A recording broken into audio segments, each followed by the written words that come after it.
Giving us this opportunity to share with you who we are as SANRAL. We hope that you'll find this lecture informative as well as inspiring.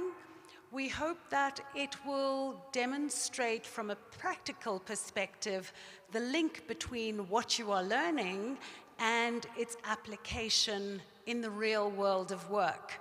And of course, the world of work of SANRAL is the design, the construction, the management, operation, and the maintenance of the national road infrastructure network in the country.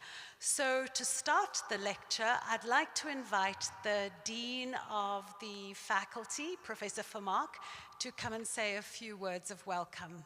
Professor Vermaak.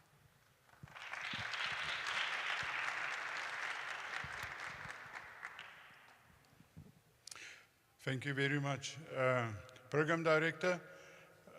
From the CUT side, from the faculty side, I want to first of all welcome our team from SANRAL and also our students. Thank you very much for coming to learn something new. I think that is why you are students, because you are here to gain knowledge, to get an insight of what is happening in the real world. And SANRAL is the real world. So thank you very much for attending this. And then I want to, in particular, welcome the regional manager of the Eastern region of SANRAL, and this Eastern region includes the Free State. And this is Mr. Dumisani Nkabinde, who is part of the team with us today. Thank you very much for your time. We know you are quite busy, but thank you for coming to us. Later in the program, he will be introduced a bit more to you.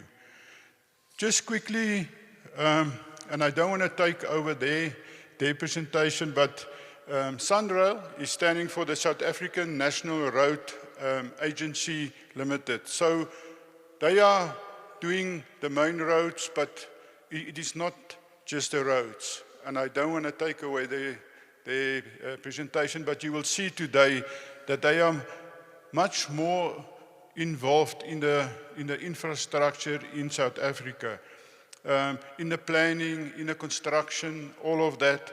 They are also, I have just read, and maybe they're going to also talk about it, they are managing infrastructure in excess of 30 billion rand. Now, yeah, we can't even count the amount of zeros, but they are the people managing that. So yes, it is one of the larger companies within South Africa. And then just sort of to bring the two together, why SANRAL and then why civil engineering? And just for some of you, just to sort of highlight the sort of cohesion in the work.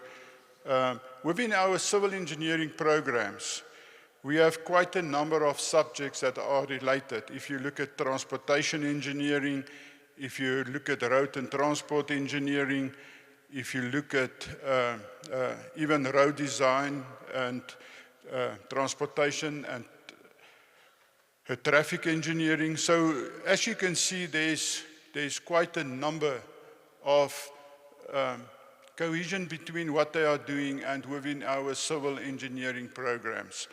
And I think that is why it's quite important for us to have them here today with us. That you can also see civil engineering, but it's not just civil, they have got much more than just civil engineering. I mean, they've got finances and all of that. But that you can see where you can go to, a bit of dreaming, see what's happening in the real world, see yourself one day, maybe even here in front, when the people that are here are getting older. I mean, they need younger people to replace them. So there is an opportunity for you as well. And taking all of this into account, I want to say thank you for them for coming to CUT to have this lecture. They will engage us today on a specific topic. I just want to quickly get it because I have given it to us. engineering your future through roads. So they will engage you and give you an overview of what is happening. So to conclude, thank you very much for being here. Thank you very much, SANRAL, and we are looking forward to your lecture today. Thank you.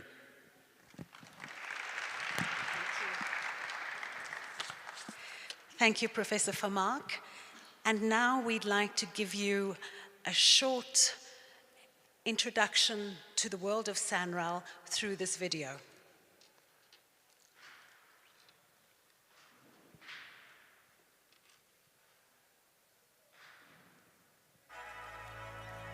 They say success doesn't just happen, that it happens by design.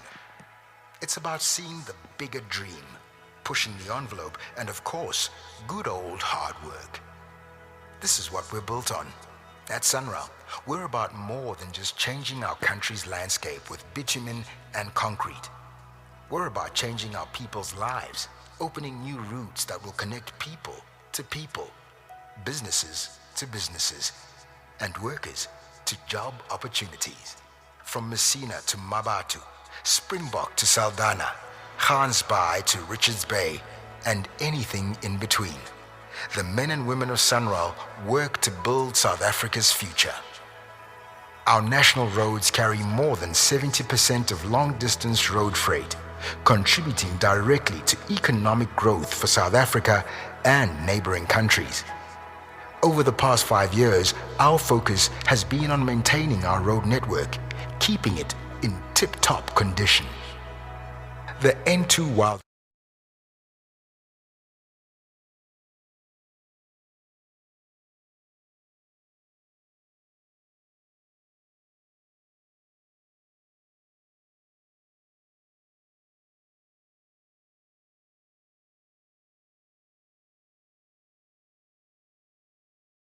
and Gqeberha, improving the lives of those who live and work along the East Coast. When partnered with the majestic 580-meter Msikaba Bridge, which is scheduled to be the second longest span crossing ever built in Africa, the Wild Coast is set to truly come alive.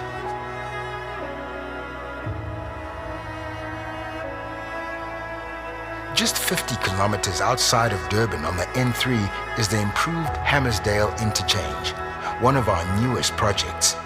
With key distribution warehouses being built in the area, SANRAL, in partnership with the eThekwini municipality, has upgraded the Diamond Interchange to build 6 new on- and off-ramps that will accommodate the increased volume of traffic on this route.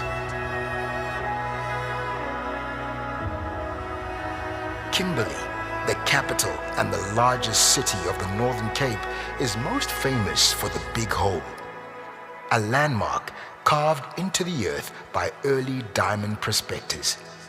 In 2018, the region was given a much-needed boost with the conversion of intersections to traffic circles, making it safer and more attractive to investors in the area.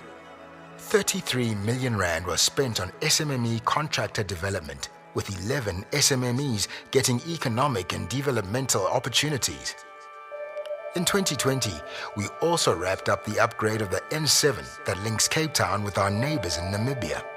It is now a safe dual carriageway.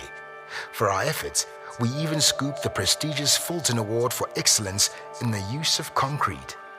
The N7 is now a world-class freeway. For Limpopo, roads play a critical role in business, tourism, agriculture, and mining. This is why projects that were once placed on hold were resumed. We worked hard to complete the Polokwane and Messina ring roads, improving the traffic flow on the N1, and of course, making it safer in response to the cries from the people in the area. In fact, the presidency recognized the N1 Messina ring road and the Polokwane Eastern ring road as key strategic integrated projects. Black-owned and women-owned SMMEs now get to participate in construction and road maintenance projects, acquiring skills that will help them grow. Also bolstered our skills development initiatives by establishing the Technical Excellence Academy in Gqeberha. where we take graduates on their journey to professional registration. As a state-owned organization, we are here to help develop our country's knowledge economy in order to unlock the potential that lies within the road construction industry.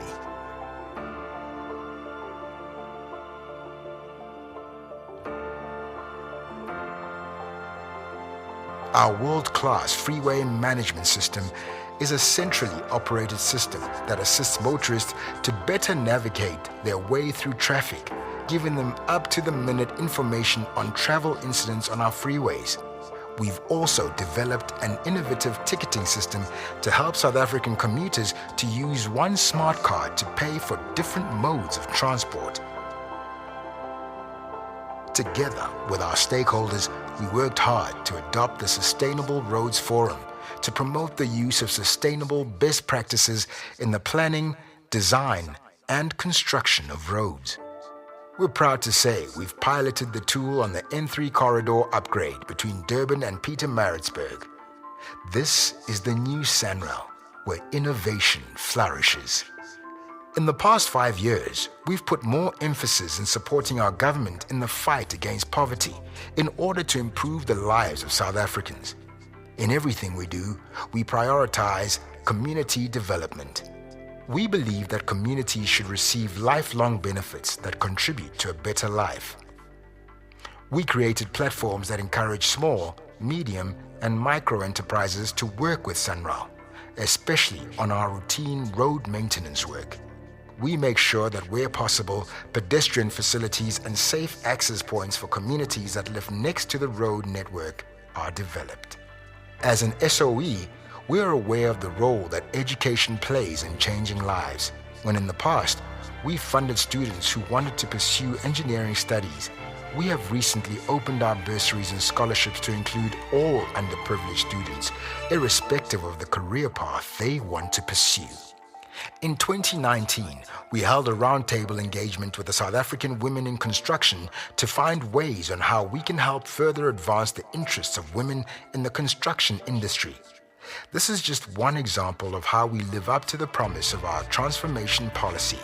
SANRAL, bold, brave, ambitious, and on the road to success.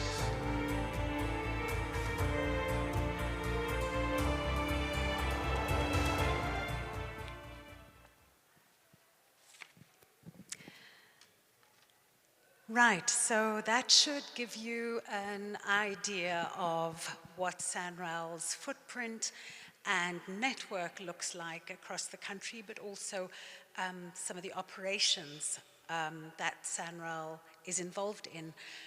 But to take it a step further, it gives me great pleasure to invite Mr. Dumisani Nkabinde to lead the presentation on engineering at SANRAL. As the Dean mentioned, for operational purposes, SANRAL is divided into 4 regions across the country, and indeed, the eastern region is comprised of KwaZulu-Natal and the Orange Free State. So this is the region that Mr. Nkabinde is responsible for. Dumi.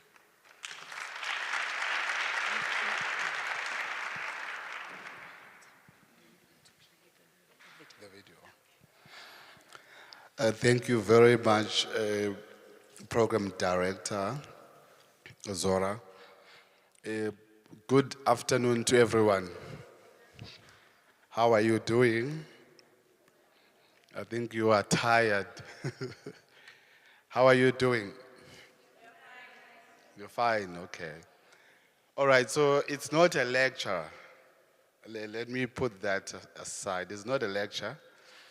I'm just here to, if you're not aware of what SANRAL is, just to give you information of what SANRAL is, and for you, I think this is really, it should be an exciting thing for you. We never had such an opportunity when we were studying engineering to actually get institutions like SANRAL to come and demonstrate to you, show you what you're gonna be doing after graduation. So this should be a very good opportunity for you to ask questions, to stop me during the presentation, and one clarification and all of that. And more importantly, you can get a job while doing that. So the person that will ask the most brilliant question will get a job at SANRAL. How is that? Okay, so it's just going to be a few slides, but just pay attention. I don't want to make this very, what you call,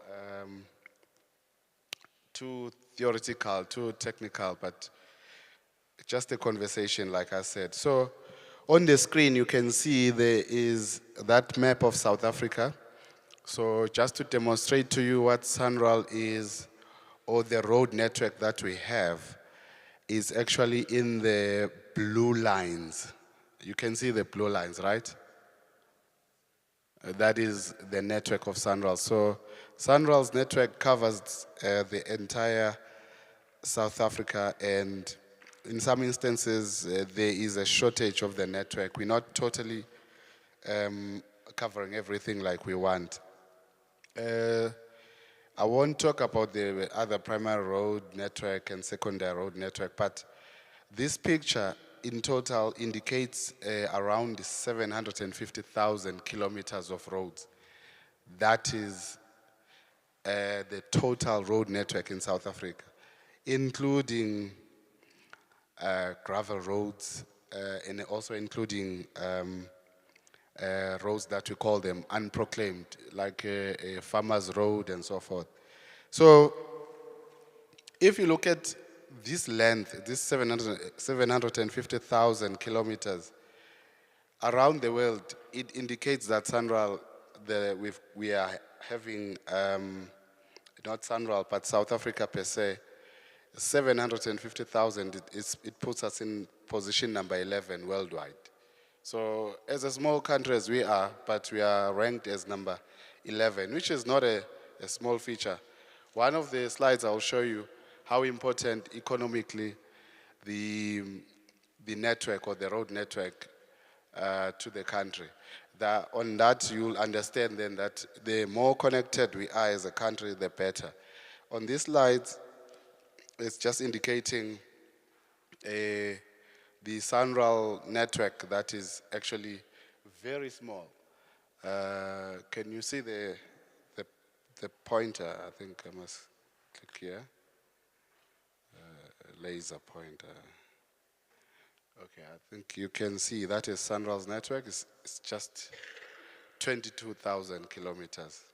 The rest is not SANRAL network, like I said. So if you hear SANRAL, oh, it's got a big network, it's really very small. But while small it is, that network of SANRAL carries a lot of traffic.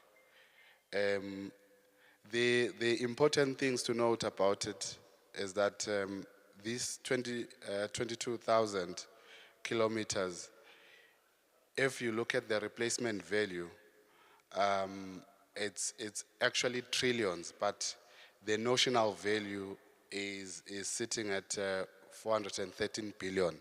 That's the estimation of the total network using the formulas in terms of how much we spend to build it. But if we have to take all the SANRAL road network and redo it at the today's price, I think you're looking at 3 trillion.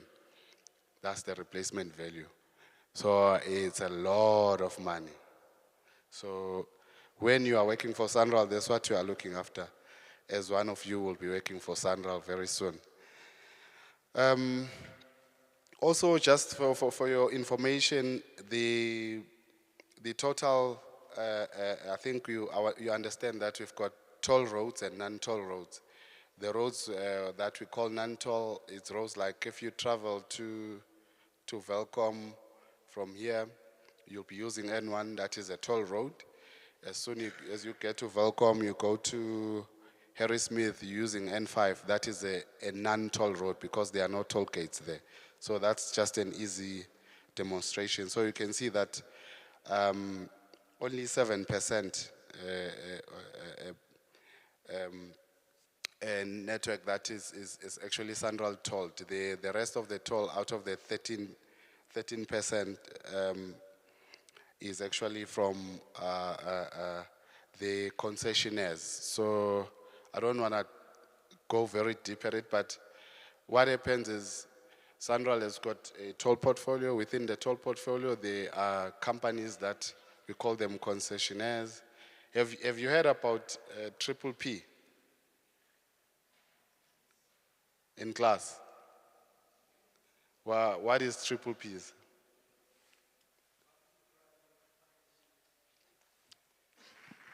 Yeah, give him a round of applause.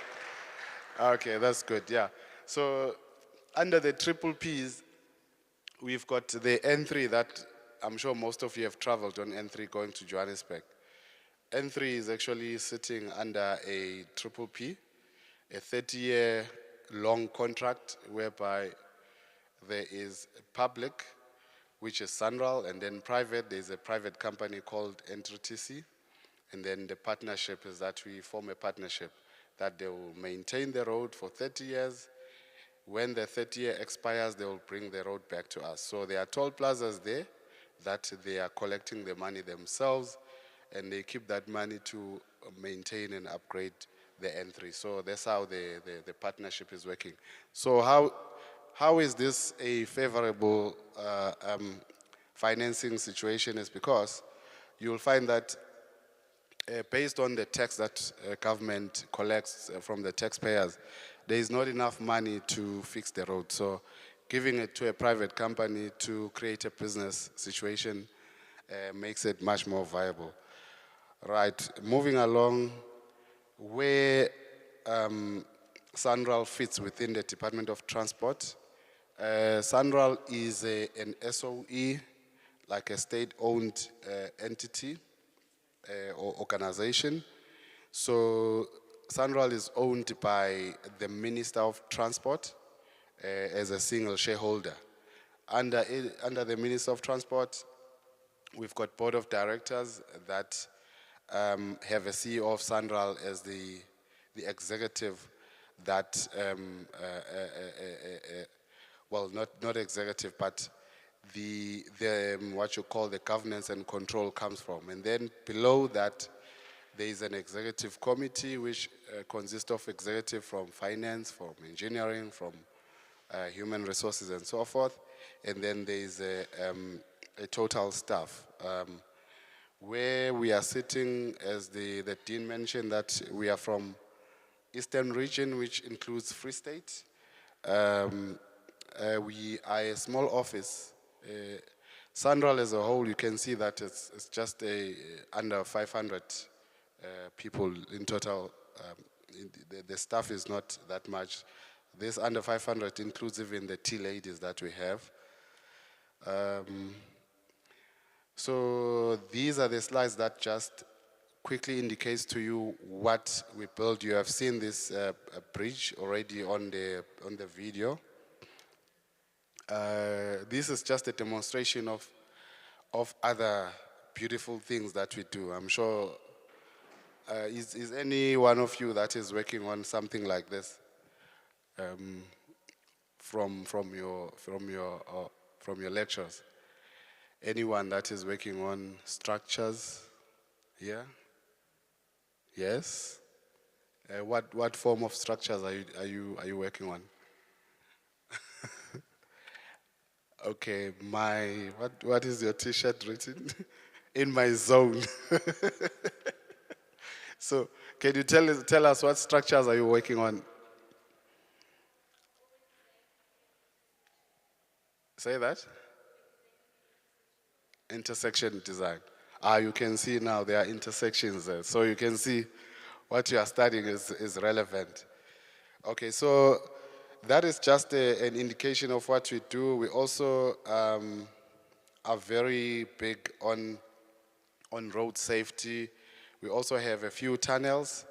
And in terms of the road safety, we deal a lot with pedestrians because if you look at the statistics of the road death, a lot of accidents are coming from the pedestrians being knocked over by vehicles. that is just a further indication on the road safety. Another slide. Yes, the toll plazas, we've talked about them. What I want to, and then innovation. So there is something that I want to play just a quick video to show you something. Let's play that video quickly.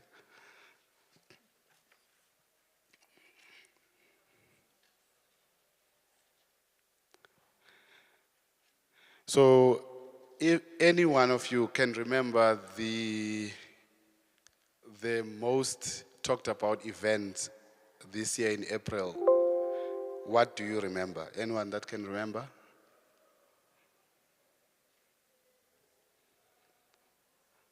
Any takers? Event that is relevant to civil engineers that happened in April. No one remembers. Oh. Floods, yes, very true. Thank you very much. Oh, come on, clap for him. Yeah. Okay,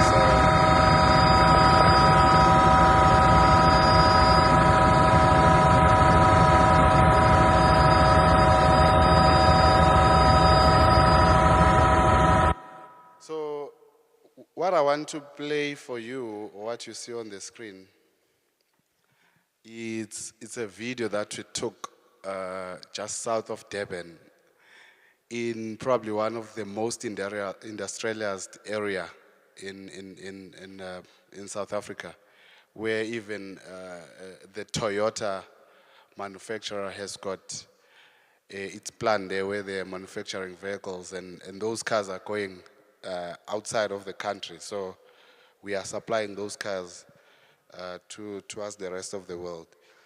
The cars that got involved there, I think, if I'm not mistaken, it was over 150 cars that got flooded with the floods. Brand new cars. And those cars, can anyone guess what happened to them? They all got crushed.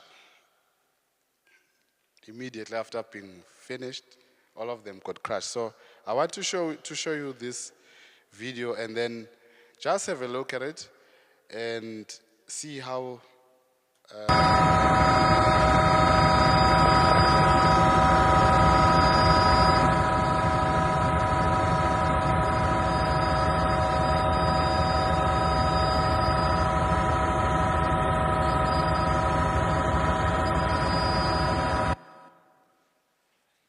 Can you see the cars? What happened to them? Sorry, you were showing me something? Oh, it's already big. Yeah. you can't do it any further. So look at those cars.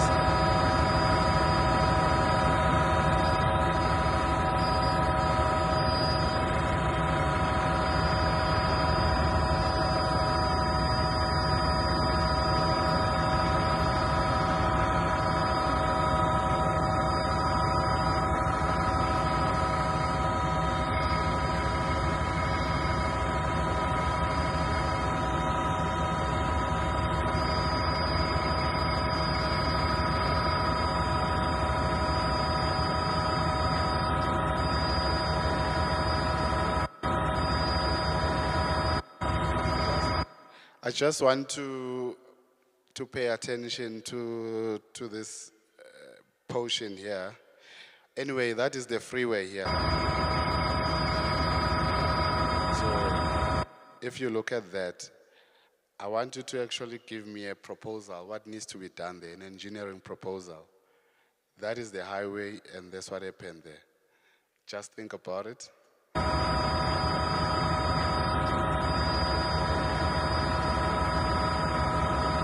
That is still the highway.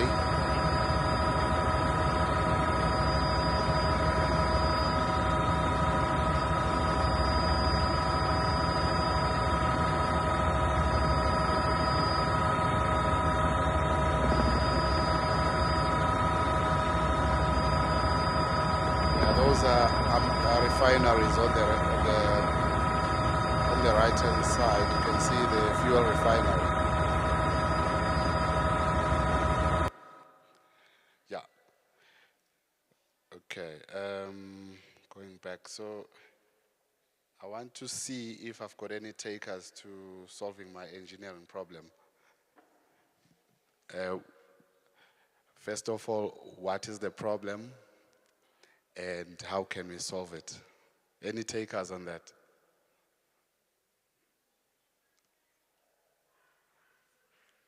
It's a freeway. The problem is there. Yes, the floods, we understand, but what is the problem and how can we solve it? Any takers, any brave one? Because this is like a real situation that you have to be faced with. Okay, a green shirt, yeah. Install more drainage systems there. Installing. No, the first one is tell us what is the problem and how you will go about solving it. The problem is water is stuck there. So basically more or less the gradient of the road, maybe where they stuck, they need to increase the gradient of the road. Or alternatively, they can implement more drainage system. Okay, that is one. Anyone that can do better? Yeah, you must clap for him. Come on, guys.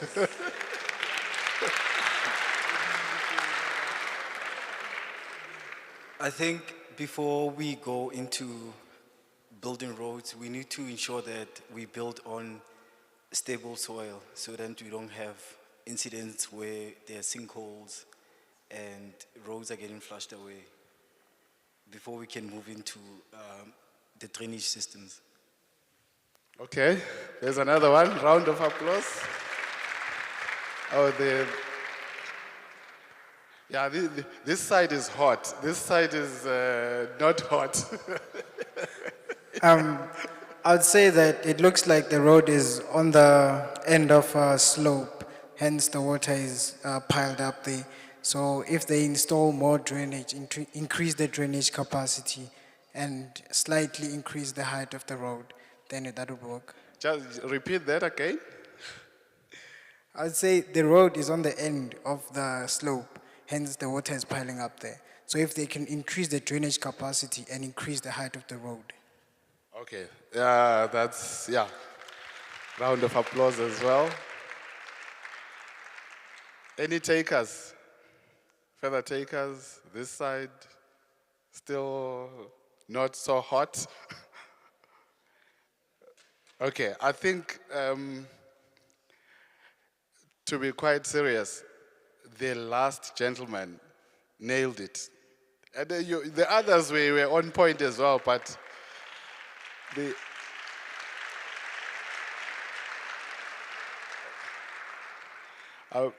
so to take it further, so what happened is right now, Toyota actually, the executive from China, they flew down and demanded an immediate solution, otherwise they are taking Toyota out of South Africa. And that's how serious this whole thing is. And we're talking about a loss of jobs in thousands. So the solution, as you say, the road is too low. We have to increase it. After increasing it, put a lot of drainage around it. So you're quite right. So you've got your engineer there.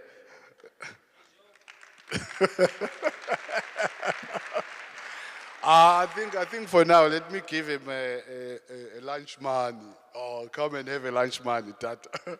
Come have a...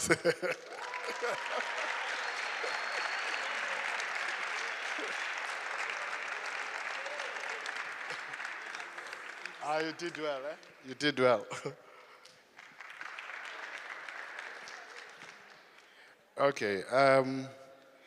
Yeah, just moving along. Where was I? Okay, so this, I think, in terms of what you do, you'll see further more pictures, and when it gets to SANRAL, there is something that is called asset management, and that is not just SANRAL alone. And I'm sure the lecturers here, the professors might have started to highlight asset management to you, its importance. And asset management, it's a mixture, it's not a computer. Asset management, it's a mixture of a computer, humans where they need to operate the machines. It's the survey vehicles that need to go out on the road to survey the road network itself and pick up the information and the data. And then the information is returned to the computer to be processed. And based on that processed information, asset management starts to inform you, in fact, in terms of even like for the floods, it informs you like in cases where the road is reaching its end of design life, where the road is starting to become very dangerous, and where you're finding there are a lot of accidents there, then you need to start to implement road safety measures. So all of it comes from the asset management. So it's something that you need to be aware of it. It's where everything comes together. You would have seen and would have heard the Vala Zonke program that is happening nationwide. What it is, and we need to emphasize this, that patching pothole is not the best situation at all. And I must repeat it. Patching of potholes is not the best situation at all. If you have asset management, the road authorities must know before the potholes forms and do an intervention. And that intervention includes doing, thank you, sir, doing what you call strategic maintenance, overlays and so forth, asphalt overlays, so that you prevent the potholes before they actually form. Once there is a pothole, it means you have actually missed the boat. And so where we are right now as South Africa, busy patching potholes, it means somehow we have missed the boat. And this is not just SANRAL, it's a nationwide problem. So SANRAL created this app, and this app is, I think, just note this, and I don't know, Zora, if we can do some magic in terms of sharing the link. What actually happens is every one of you here has got a smartphone. So on the app store, there is this app, the SANRAL app for potholes that you just need to download. And once you have downloaded it, if you're walking around and you're seeing a pothole, you must stop, take a picture of the pothole, and send it. So what happens is that data is getting collected because our phones have got GPS. So where you took a picture, it logs the GPS coordinate, and then it shows that there's a pothole there. Then the app informs the road authority that there's a pothole there, go and fix. So you need to just make sure that that app is on your phone, and we need to give you a link to it. Or if you just go to App Store, even iPhone App Store has got it. Android has got it. So please do that. I think we'll be doing ourselves a favor by doing the app thing. Then looking at, I know I'm out of time now. So no, I won't go through that. I won't go through this. Just wanted to touch a little bit on what we are implementing in KwaZulu-Natal.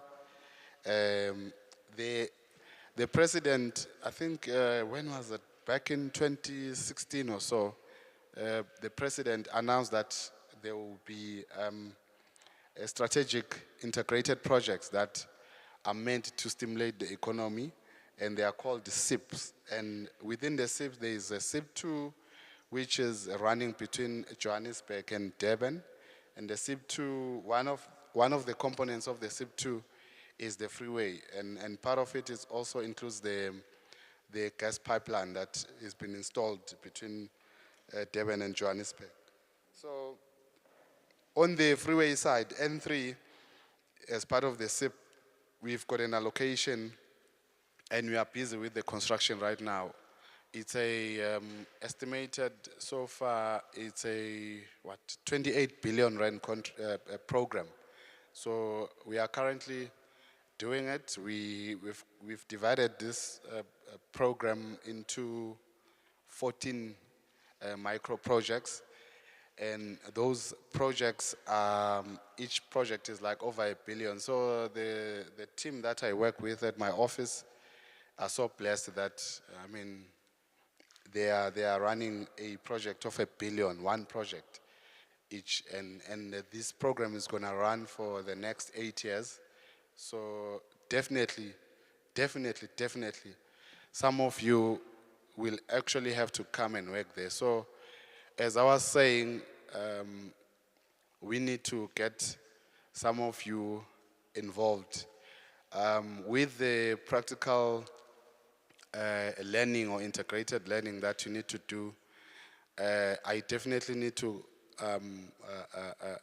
take up a few of you to come and work in that particular program that we have. So I'm not kidding when I was saying we need to get 1 or 2 of you employment. So I don't know, Prof, the ones, okay, the gentlemen that, 3 gentlemen that were giving me answers, I don't know where they are in terms of their integrated learning, how close they are.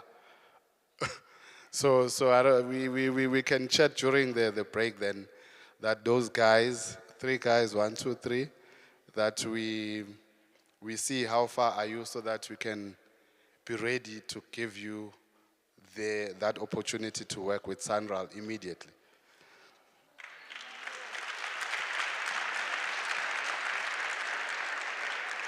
Okay. All right. Thank you. Then wanted to also give you, okay, this is actually those, so there's N3, there's N2, and in terms of the length, the other one is 55 kilometers, N2, the N3 is 80 kilometers, so it's actually very inspiring in actual fact to work on this program. So these are the multiple packages for the N3, and then packages for the N2. If you look at how short these projects are, you can see 6, that ubiquitous there, 6.3 kilometers. It's very small, 6.3, but who can guess how much is this contract alone? Any takers?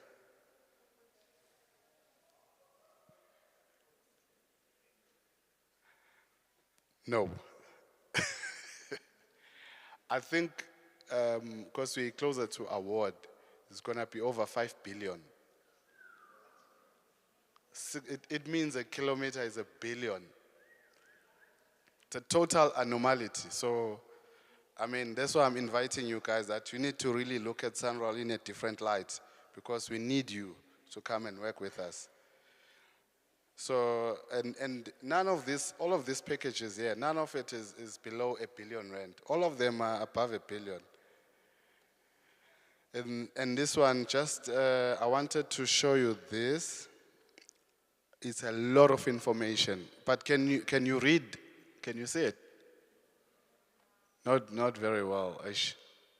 Yeah, but this one is one package that Ayanda Kagwe, a youngster, he's probably like 29. He's a project manager for this contract. It's 1.4 billion.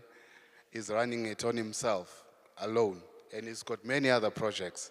And that's the experience that SANRAL offers you. So when you have this experience, I must tell you that, which is not nice, but last year we lost 4 young guys from my office that got hired. The other one went to Scotland, the other one went to New Zealand, the other one went to Ireland, and the other one went to England, because of the experience that we give them. So when you go international, they look at where you are working and the type of experience you have. they snatch you like that. I'm talking about not local firms. I'm talking about these guys that I'm talking about are all over the world. So that's the type of experience that we give you guys. Then,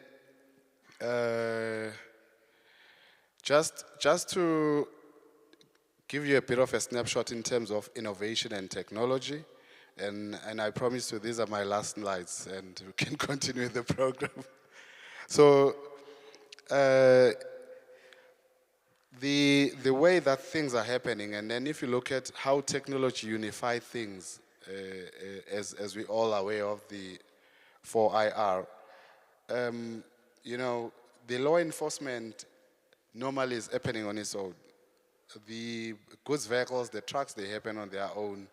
They're operating on their own, the passenger vehicles and so forth.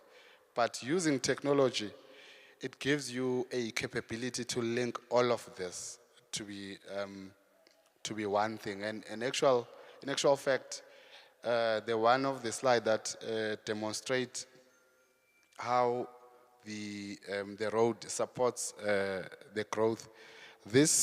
On this slide you can see it shows you 1987 on the first frame, 1987, and we built the road. That was after we built that road, the N2. Then by year 2000, you can see because of that interchange that we built there, look at what it has attracted by year 2000. 2017, you can see the last portion here that was still remaining of the land, and look at what it looks like. Well, look at that before that, and you see what it looks like now. So on this slide, it's just like an indication that how important road to the economy of the country and how much it unlocks the land. So that is what it looks like today. And if you were not aware of what it is, it's actually called Gateway in Durban. So everyone knows about the Gateway. And then I think some other interesting project that SANRAL is doing, which are under the 4IR, we are currently busy installing the charging station along the N3 so that when you have an electric car traveling between Johannesburg and Durban, you'll be able to stop, charge, and continue with your journey. Because so far, people that have got electric cars, they can't travel properly between Durban and Johannesburg because the car will run out of the petrol on the way. So we're busy installing that. We also introducing a robot flagger. So instead of a person that is like a flag person, we have a robot that we have put up and that we have designed that is going to be doing the flagging for us. And then I've talked about mobile app charging as well as the alternative energy. So on a number of our important routes, we've got this freeway management system that we are monitoring the freeways 100%, 24 hours. And the cameras there, we are using like wind, we are using solar, we are using all other forms of energy to actually charge or to power the cameras. And then the last one, we've got a line marking that is glowing in the dark without any electricity, but it's just glowing by itself. Just indicating the interconnectedness of the infrastructure that we are moving towards too. I think also with the University of Pretoria, SANRAL is doing a trial together with CSIR. We just finished building together in collaboration with University of Pretoria, what is it? It's called Engineering 4.0. There we've got a bus that is not having a driver, that is electric, and we want to run that bus as a trial before we can actually do the autonomous vehicles on the live streets. So if you've been there, you will see that there is a bus that shuttles students between buildings without any driver inside. So we are there. as South Africa. So I think that is my last slide. And what I need to ask the last question before I sit down. So I need to understand, or someone that can demonstrate to me what is involved in the asset management, what components are part of the asset management. Any takers? It was not on the slide, it was there but not there, it was there but not there. Any takers? Okay, we've only one guy, okay. 4 components. 4. 4. You, Yeah, go ahead. okay, what I heard about asset management from where I'm sitting is the incorporation of humans and the technology. That's what I heard. Okay, yeah. Just clap for him. Do we have a last, maybe another taker? Okay, there is a gentleman in the front, this side, yeah. This side is getting hotter. I think you mentioned something that has to do with the Vala Zonke app in terms of the potholes. And I also have a question as well. Nah? Yeah, go ahead. So you were talking about innovation in terms of the various aspects and technology and so forth. I was listening to a civil engineering podcast. It's an American thing, and they spoke about as much as there is self-healing concrete. I'm not sure if you're aware of that. What about the roads? Because now we're talking about the prevention of potholes. Are we able to get to a point where the road heals itself? Yeah, that's a very good question, eh? Very good. I think that actually will get you an incentive.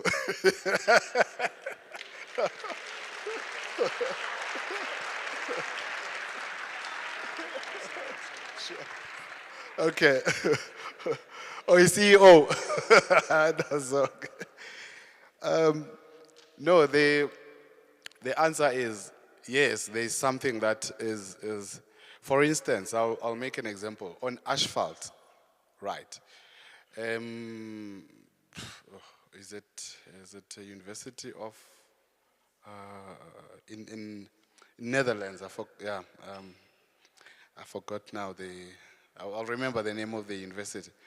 But the bitumen, so if you understand the components of the asphalt, that you've got your stones, you've got bitumen and some fillers and all of that, there is, they call capsules. They introduce capsules like marbles, right?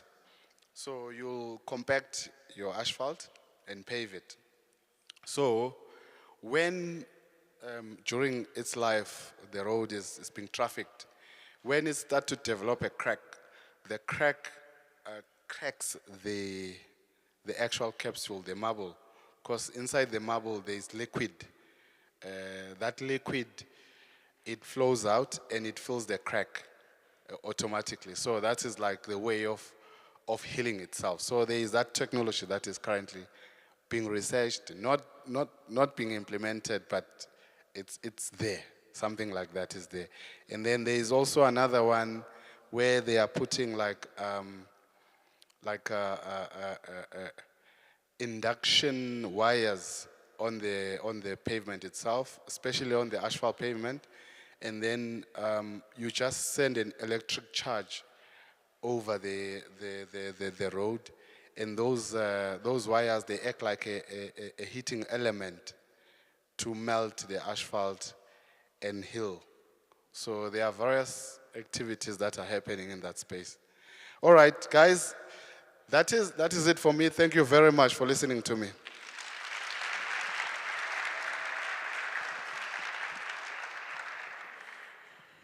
Thank you very much to Mr. Nkabinde, the regional manager of the Eastern region, and he mentioned in his talk a 29-year-old project manager, and he mentioned several times very young project managers who have now moved on, who have found fantastic opportunities.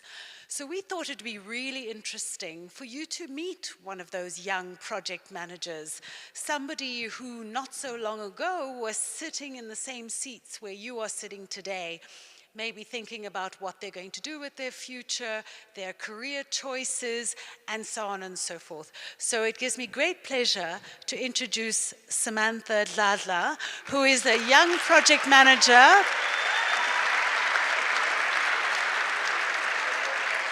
And she will tell you all about her journey. Thank you.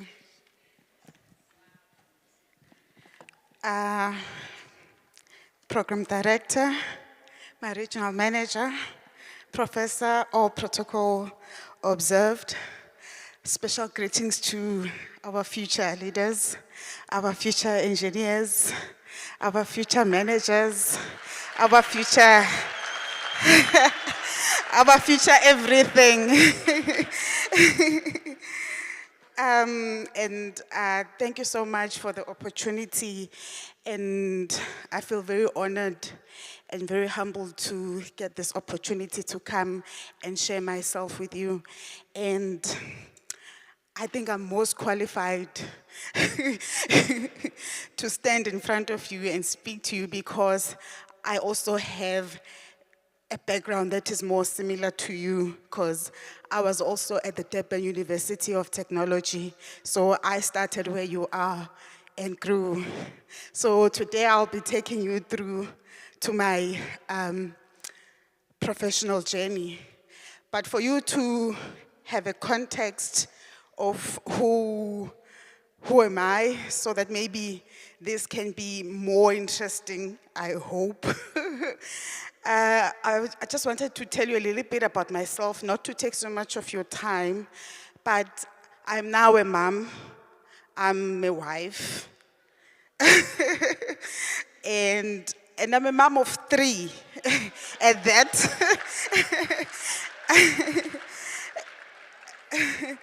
2 girls and 1 boy, and I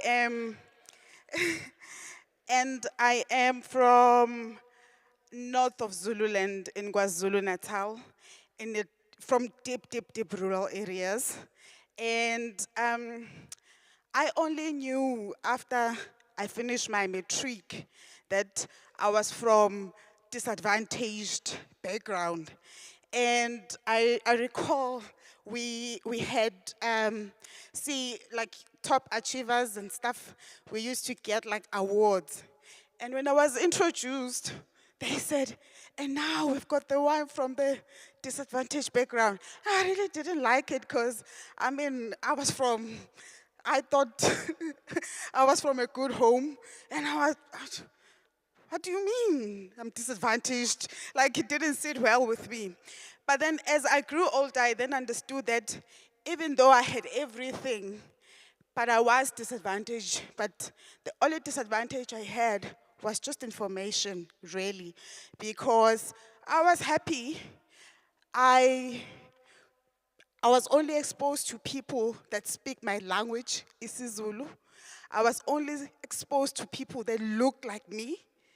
So for me, I was competing amongst my own up until I had to travel about 3 kilometers to Durban. Then I understood, okay, I'm definitely from disadvantaged background. Now having to start conversing in English, having to start, interacting with people that don't look like you at all, and realizing that, you know what, actually I was not that very clever. I was clever because I was competing with people that were at my level. So that's a little bit of a background about me. And then as I said, I did my diploma at Durban University of Technology. I did my BTech as well at the Durban University of Technology. And I did my PMP from Project Management Institute, and I did my Prince 2 practitioner. Okay, Prince, Queen, it's not that. Prince is you are a project manager, you become a practitioner. The Prince stand for project in a controlled environment. So I'm a practitioner in that. So that's basically my studying journey. And then career-wise, after completed my my diploma, I worked for a consulting firm in Durban, a very small consulting firm. When I started, I think I started working around 2008, doing my in-service training there. And it was an interesting time when I started working because that's when we were preparing for the World Cup. So I was involved in very interesting projects. So I was with the consulting engineers for almost 6 years. And then because I pushed myself a lot, and I just hope maybe today I'm just gonna give you that push as well. I was also a top achiever as well at the Durban University of Technology, and my lecturers then, they requested that I come and lecture at Durban University of Technology. So I took them, I lectured structures analysis 2 and reinforced concrete. So I was called a specialist instructor because obviously you can't be a lecturer if you don't have masters.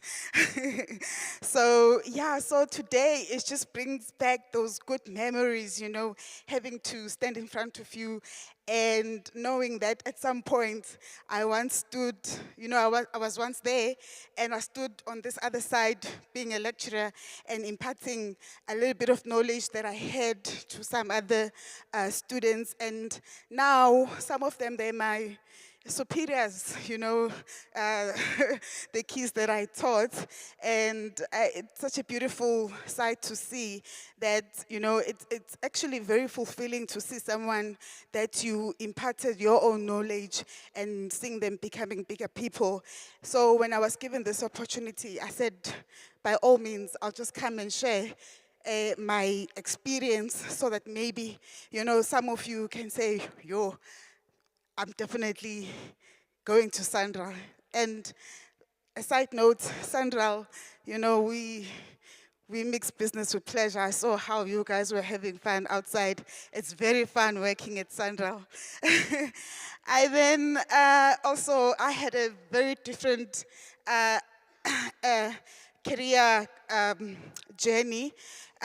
Also worked for PRASA as a technologist. PRASA is Passenger Rail Agency of South Africa. I was based in Johannesburg. Also there, we had very interesting projects. Unfortunately, you know, in South Africa, there is a famous term that we have, which is called corruption. So certain things that you work on, you never see them coming into fruition. But I do hope that at some point we will see our rail infrastructure being revived because transportation is key for our economy. And I have great and enormous passion for transportation. And I then joined eThekwini Municipality, also there working on public transport sector as well. We were constructing the bus route transit system, which is BRT or IRPTN, you know, the bus systems that we see. I know the familiar one is the one that is in Johannesburg, which is Arieng, but the eThekwini one, it was called, or is called Go Durban. It's just that it hasn't, we haven't seen the buses at the moment, but hopefully one day we'll see them. And then, interesting enough, because, you know, I like a ship that moves. I then, you know, joined SANRAL because SANRAL things are happening. As you have seen the presentation from my regional manager, that we are really disruptive in the transportation space. So now I'm a project manager at SANRAL. My role at SANRAL, I have the nicest job, the most important job.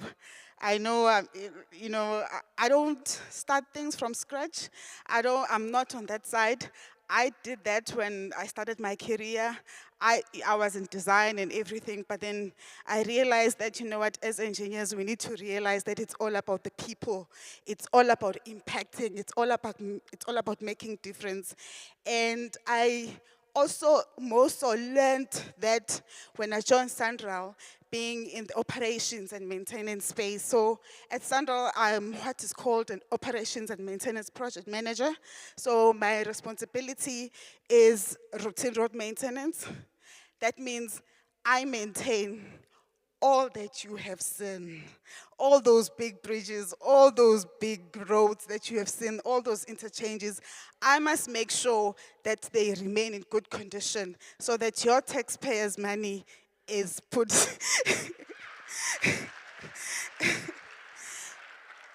Also, thank you. Also, I'm on the toll operations maintenance. My regional manager did mention that our roads are divided into two. We've got toll roads and we've got non-toll roads. So toll roads, it's the toll plazas. So I'm also responsible for the toll operations, making sure that we're collecting enough money for our nation so that we can fix roads and make sure we maintain our world-class infrastructure in South Africa. I'm also involved in the freeway management system, which my regional manager alluded on as well.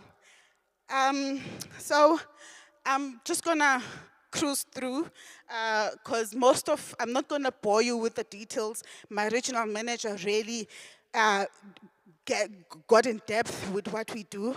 So I just wanted to have some few slides, the importance of maintenance, what at stake, because those are the things that, because I know at some point sitting at, like how you are, I was also thinking about designing big things, seeing myself, having, but designing a road or a bridge it gets boring once you know it, because really with the technology, you just have to input some dead loads and some live loads on the program, and then you get everything.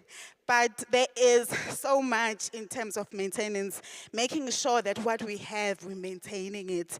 But, and it's only SANRAL, in all the organizations that I've worked on, there is not so much of emphasis on maintenance, and young kids like you don't even aspire to be maintenance engineers.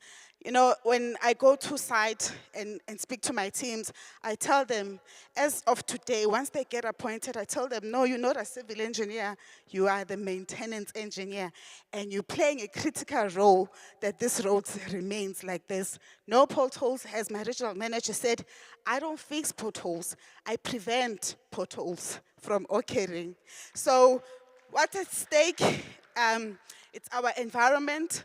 What's at stake? It's our economy.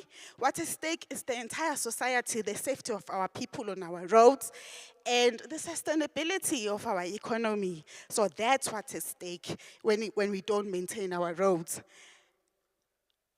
As I said, I'm not going to go through all of that, but routine road maintenance really, it's something, something that you won't even think you must do.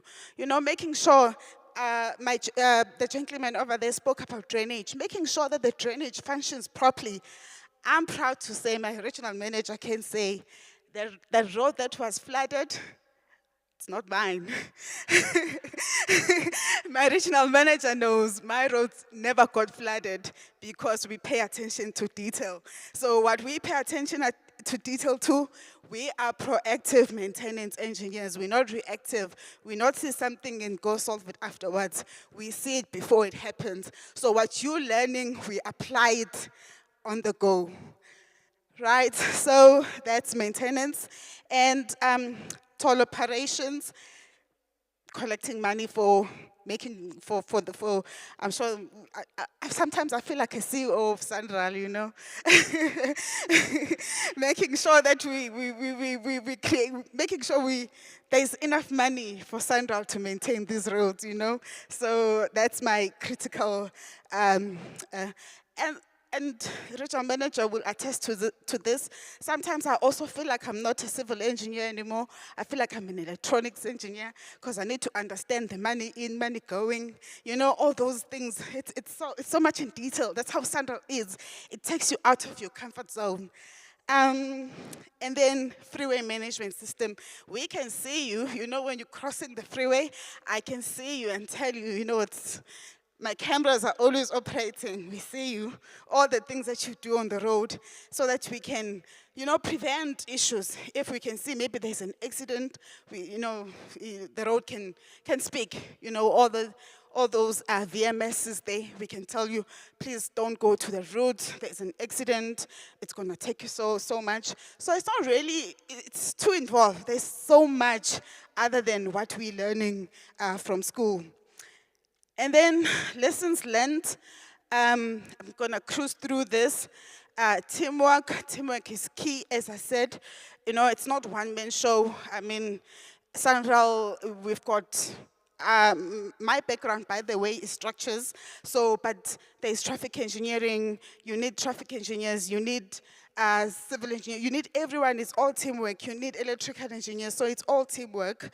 And then self-sufficiency is very important. Discipline is very important. Effective communication, key.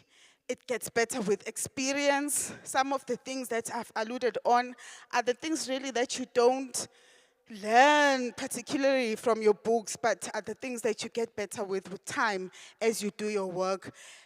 Be disruptive, be intentional. You saw with the innovation that we saw with the technology, you must just make sure that as engineers, we are not obsolete. We don't see the IT people coming and building our roads and doing things. So we must, as much as we learn what we learn here, and it's something that even the professors must think about, even our curriculum, we need to check it. We need to see whether does it respond to the 4IR that my regional manager spoke to. So in your thinking towards your career, you must be disruptive. You know, think about the things that hasn't been done. As my colleague said there, that, you know what, roads need to heal themselves. So certain things that we are learning from school now may not necessarily apply as we are going ahead. So we need to be disruptive.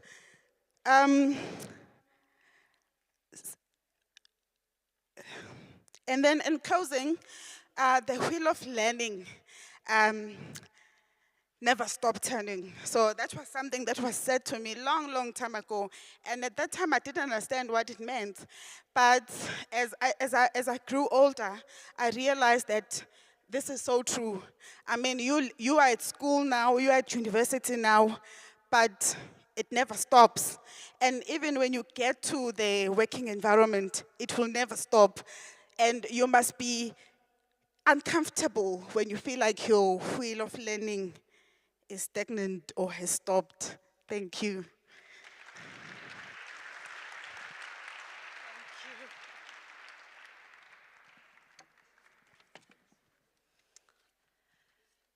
So you see what awaits you at SANRAL. It makes everyone want to come and join us. So just moving on to a few slides on bursaries at SANRAL. Obviously, this is something that we know many students are interested in, and we get a lot of questions around this. So we've just included a few slides here that I will go through very quickly just to give you an overview of what bursaries are available at SANRAL, but indeed there is much more information on the website, and you'll also see that there is a window. There is a window period for bursaries, and it'll be in the slides. So there is funding available for different areas of full-time studies, whether in the field of civil engineering, electronic engineering, environmental science, but also in other areas such as human resources, as well as procurement and supply chain management. So there are different criteria that you need to meet in order to qualify to apply for a bursary.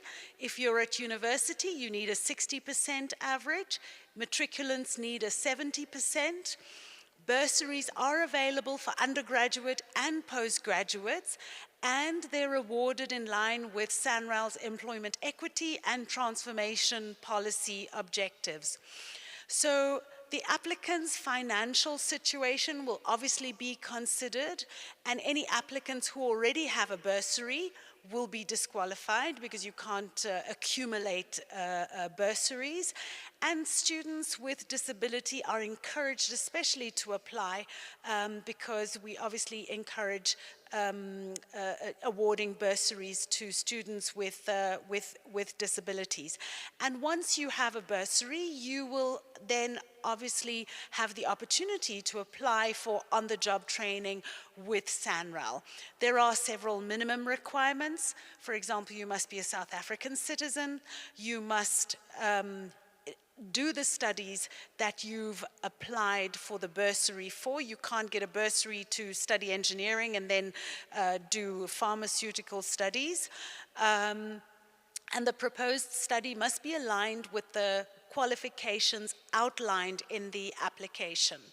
So you need to meet the academic requirements, be younger than the age of 35, and be enrolled in full-time study. So what does the bursary offer? There are full bursaries, and you'll see the list of the criteria that are covered by a full bursary. There are also future plans to include in a full bursary the opportunity to have additional tutoring if necessary, and also funding for your learners and driver's license, which are obviously critical tools of work as well. Then you see the partial bursary, which covers registration and tuition and accommodation only. Now, on the right-hand side, there is that box which speaks to the window period for applying for bursaries. So it's from the 1st of June until the 30th of September every year. And there are email addresses that you can write to in order to inquire more about bursaries. Obviously, scholarships are for high school students, and bursaries, external bursaries at nra.co.za would be bursaries that are applicable to university students, whether undergraduate or postgraduate. So that, in a nutshell, just gives you an overview of what the bursaries are available at SANRAL. As an organization, we do road shows to different universities early in the year. I hope that next year our roadshow will come to CUT as well, and you can get some more information direct. But otherwise, you can go onto the website, and there is a lot of information around bursaries that you can get from our website. And we'd obviously welcome applications from CUT. And now I'm going to ask Malelo to come and tell us about the pothole repair project that is run by CUT. Obviously, this is of key importance to SANRAL, given our area of focus and responsibility. Marvin Malelo Mwemba.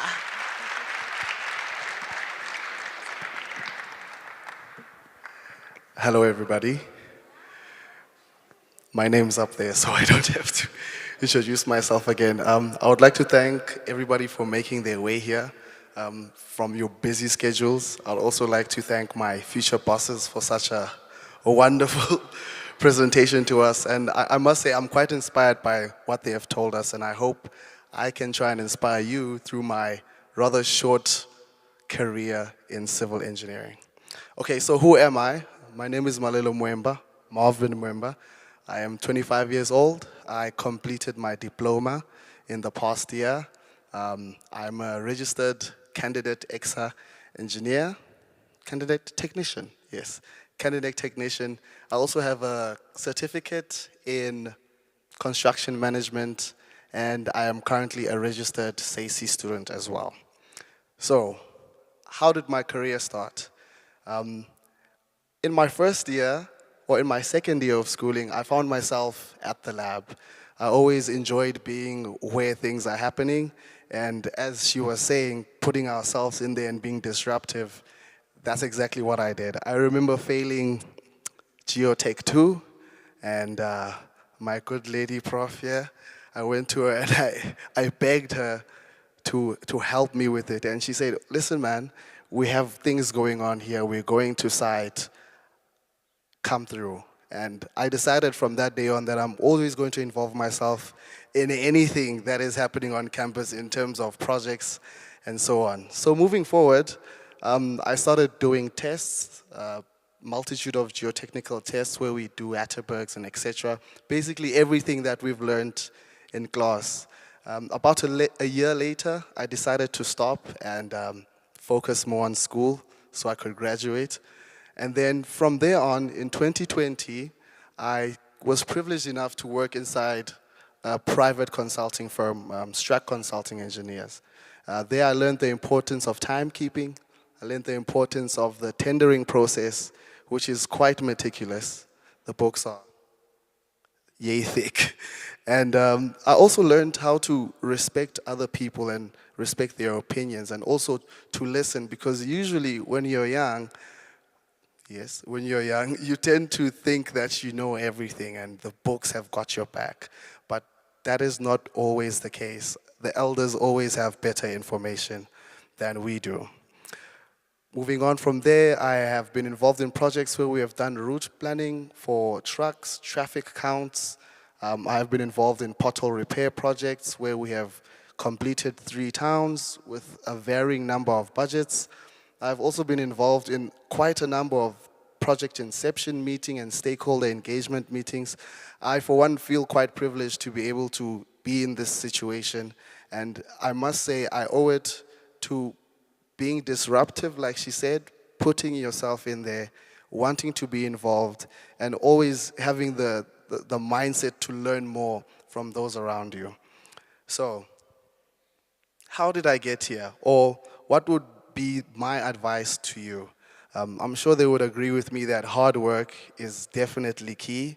Smart work is definitely key. Always read your emails, like always, even before you sleep. And I would also say being disciplined as well as keeping time in everything that you do. Moving forward, I think we are going to make quite a disruption here at CUT as our students, because we want to be more engaged within the industry. I would advise that we all put ourselves out there and try our best to be, better engineers, better technicians, better students, better learners, and also better people. Another piece of advice is, as technicians, you might find yourself in situations where you're working with people who are either much older than yourselves or much younger than yourselves. Show them the adequate respect. Be the best version of yourself, and reach for the roads. Thank you.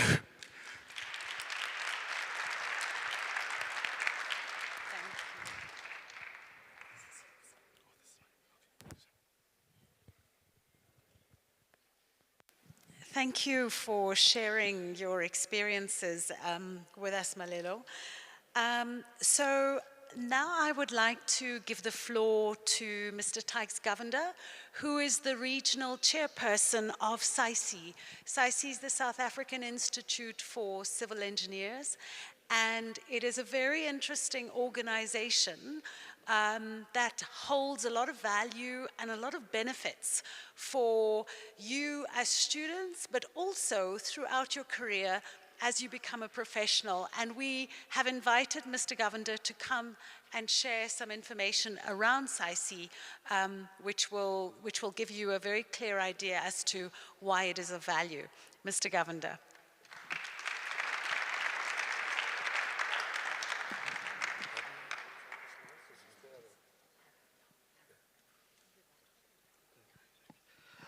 Thank you, Program Director. Thank you, SANRAL. Thank you, CUT, Prof. Thank you very much for having us. How many of you are involved in SAICI? I know we got a very active student chapter. I see many known faces that I see. But just from SAICI, SAICI is very active in this region. In the last 2 or 3 years, we've grown significantly. But as a learned organization, and I'll take you through the slides, we need loads of hands. We need young people. I think everything that was spoken about here today, we need young minds to turn our economy around, to turn our infrastructure around. You're at the forefront of leading that. So where you are today is in an ideal position to address all these challenges we have in our infrastructure and our economy. Remember, infrastructure drives economy. Weak infrastructure is a weak economy. We need you guys to be up there in the forefront of this. So I'll take you through a few slides. I'll try and talk them through. They're quite... so basically, it's the student... I'll just go through that. So I'll just take you through those items. I won't really bother you to go through everything. About SAICI, SAICI is, we are a learned society of civil engineering, and I say as engineers includes the entire basket. We mention technicians, we mention technologists, we mention engineers. In our field, we call them engineers because we believe that each one supports, whether you're an engineering technician or a technologist or an engineer, you each play a significant role on whether it is a project in the township or whether it's a massive project of SANRAL's. You have the equal importance, and your position in any one of those projects is significant, and you must always remember that. I always have learners come up to me and ask me, but why is an engineering technician different from an engineer? I say to them, there's no difference, just the roles of responsibilities will have different categories for the different registrations. Okay. Shaping our world, that's what engineers are. I always tell young people before they get to varsity, engineers are like magicians. You know, when you look at what engineers do, in the morning you wake up, you press a button and there's lights. Okay, when Eskom is not at its best. But I mean, that's what we do. You go to the bathroom and to the loo and you press a button and it disappears. And you wonder where it goes to. Engineers do that background work. You're involved in treatment works. You open a tap and you get drinkable, potable water. How is that possible? It's all engineering. Because what happens in the back is what engineers do. So when you say an engineer is a magician, he probably is. Because when you flush that pan, you don't know where it's going, but it's actually going to get treated. So we play a significant role in society. Okay, just to give you the categories, there's various categories that you could be involved in SAICI. And obviously, number one is corporate, and many of you all will get there in years to come. But right now, we have a student chapter, we have leaderships, there's various forums that you as a student and want to grow up the ladder, there's support mechanisms.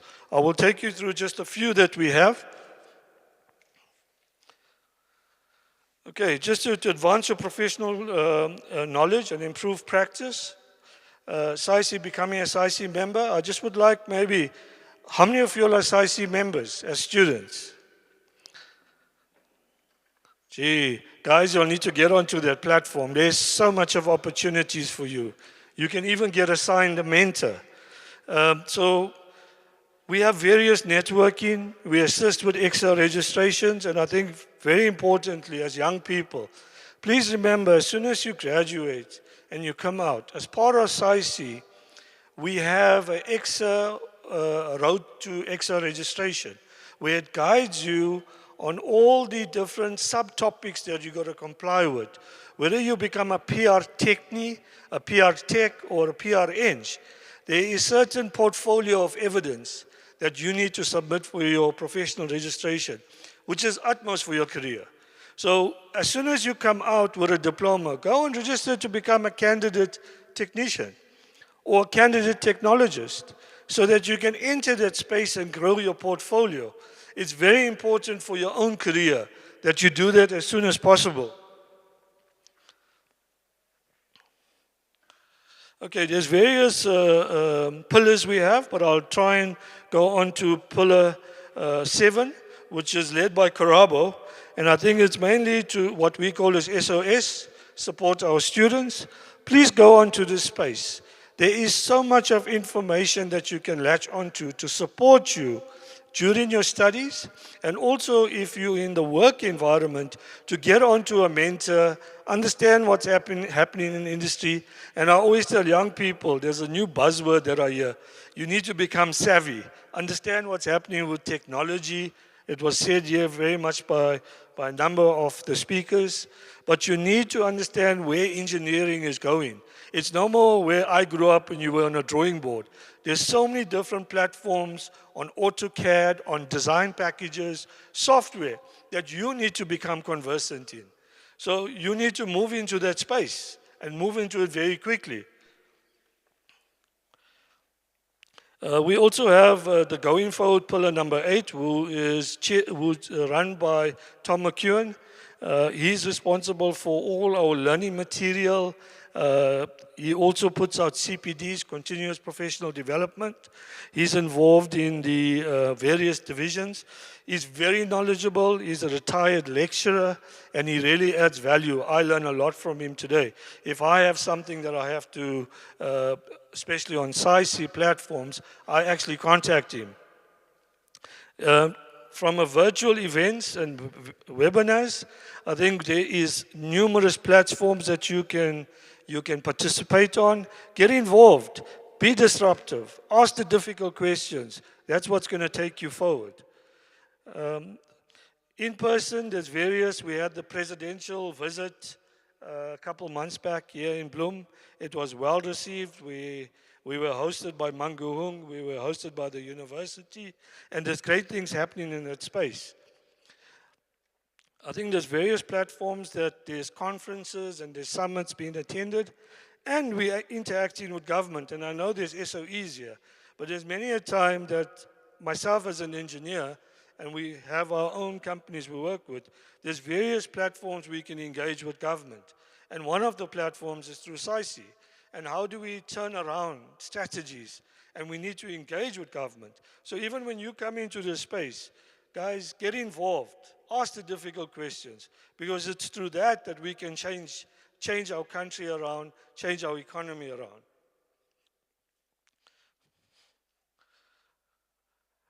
I think in terms of the newsletters, there's various platforms. I know the chairperson of the student chapter, maybe by a show of hands, or stand up.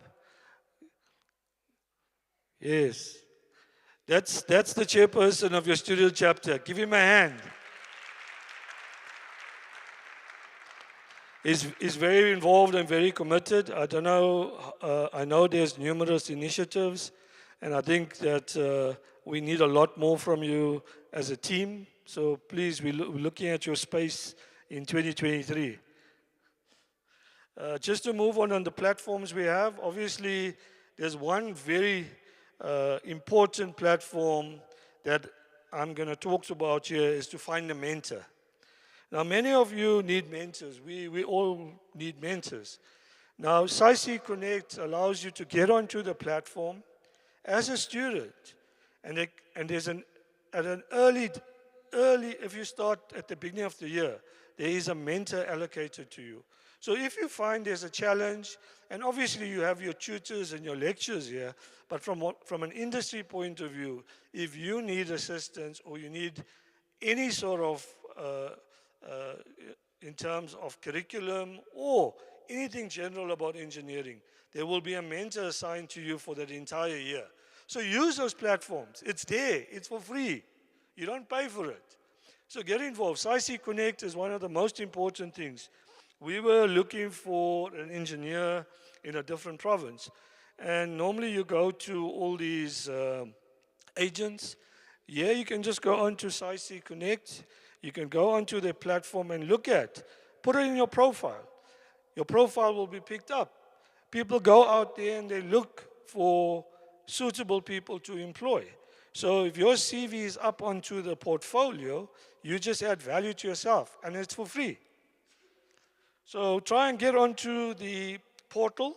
It's accessible, and I think you will really add value. Obviously, those are just the media platforms. I think all of you all are well conversant in it.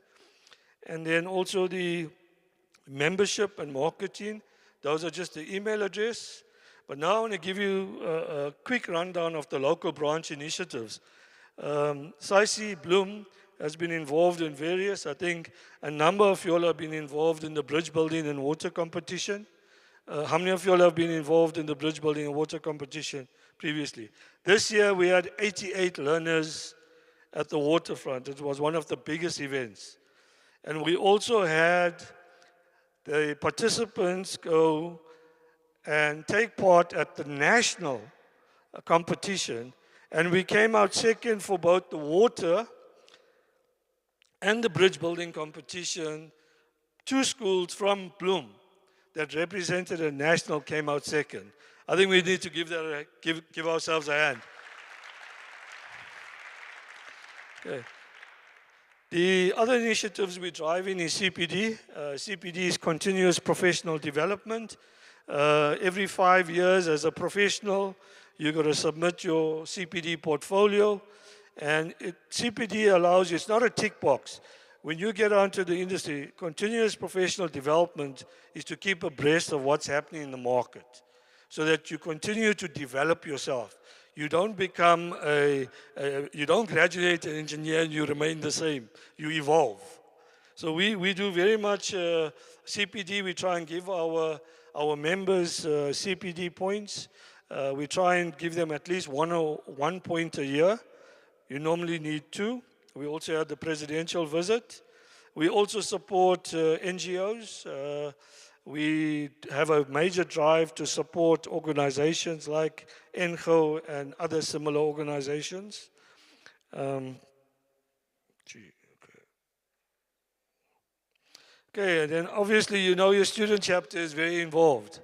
There's many projects they're involved on and very committed to, and I just think you need to support them. There's great initiatives they have for 2023 to visit various projects, and it's only through those kinds of initiatives you can drive your career forward. There was a pilot project we drove this year. We introduced maths and science to grade 11s in the township, a first pilot in the country. We had 3 schools, Kagiso Comprehensive, Vulumasango, and St. Bernard's.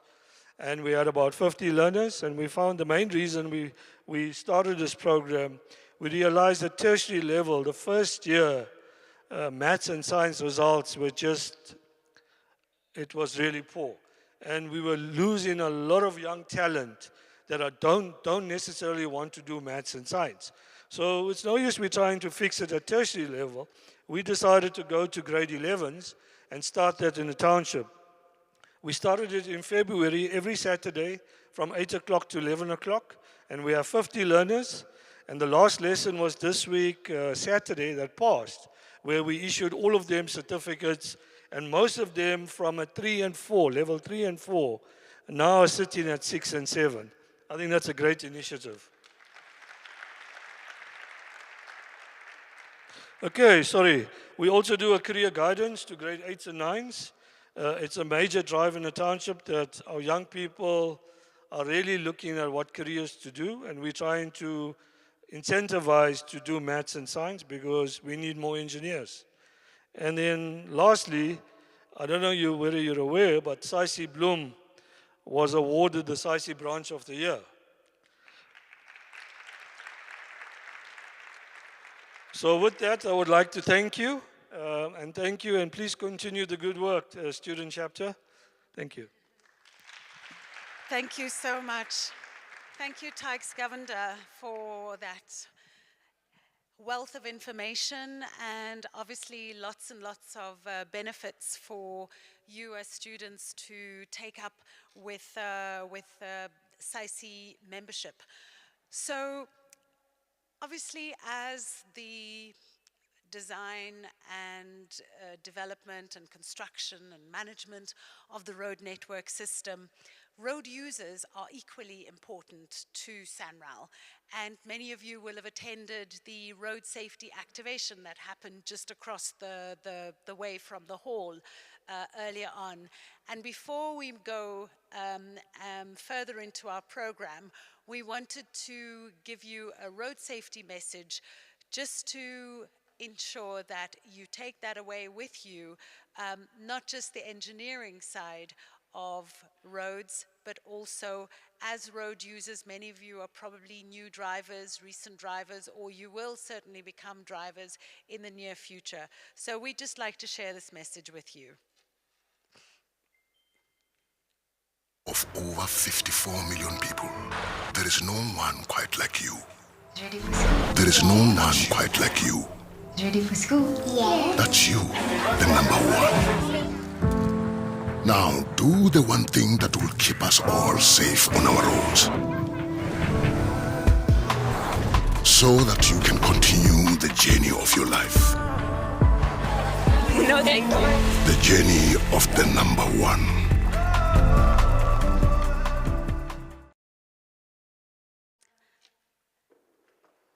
We also have a write-in competition that we would like to invite you to take part in. You have attended the lecture, you've heard all of the presentations, you've asked some great questions, and maybe you still have others in your mind.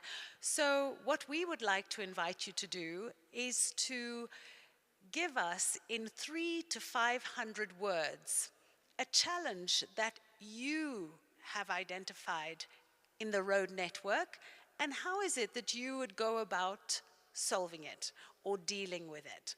And for your effort, there is a SANRAL hamper. You can win a hoodie, a cap, a power bank, and some nice little goodies that we've put together that I'm sure you'll find useful as students.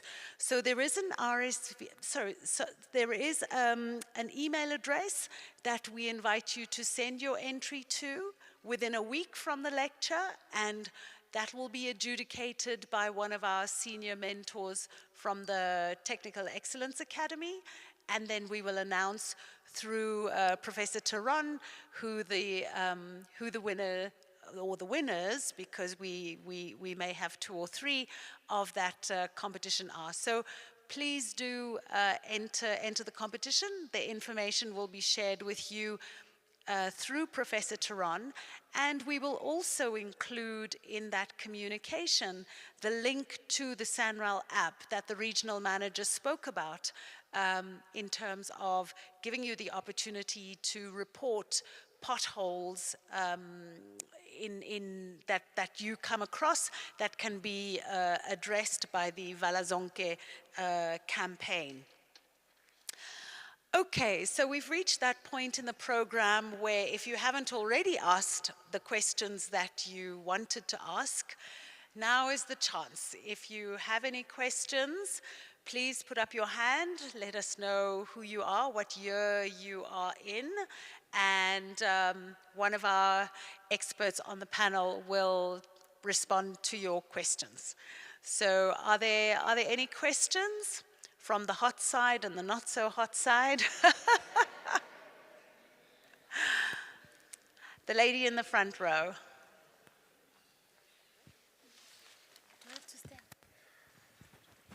Hello, everyone. My name is Togozo, and I'm doing my second year in Bachelor of Engineering Technology in Electrical Engineering. So I'm sitting here, I'm thinking that I'm in a wrong place because all I hear is civil engineering, civil engineering. So I wanted to ask, what are the careers do you have at SANRAL for electrical engineering? Okay. Yeah, I think we didn't do justice in clarifying that. So if you look at the road infrastructure itself, you saw toll plazas, you saw cameras, you saw buildings, you saw many things. So, but in short, we do have electrical engineers that are working for us, and we still need more electrical engineers. We need electronic engineers because the function goes that way, that we need electronic engineers. We need system developers, there's the programmers, softwares, because we have our own ecosystem in terms of the operating system that are ran at the plazas to integrate the physical toll plaza and the banks. So we have money that is collected from the toll plazas, meaning that we are also having a dire need for finance people that are doing just pure finance, accounting. We've got accountants, we've got professional accountants, chartered accountants, accounting administrators, SCM. We've got attorneys. SANRAL is an organization that gets subjected to lawsuits and all that, so we need lawyers. We've got risk managers. We've got environmental people, environmental managers, environmental management. We cover everything. So it's not just, basically, the highlight on the road and the civil engineering is because it's the majority of the infrastructure is roads, but there are associated other infrastructure that goes together with the road. All right. So I only saw that you only fund electronic engineering. Electrical, you do not fund them, even though you need them at SANRAL.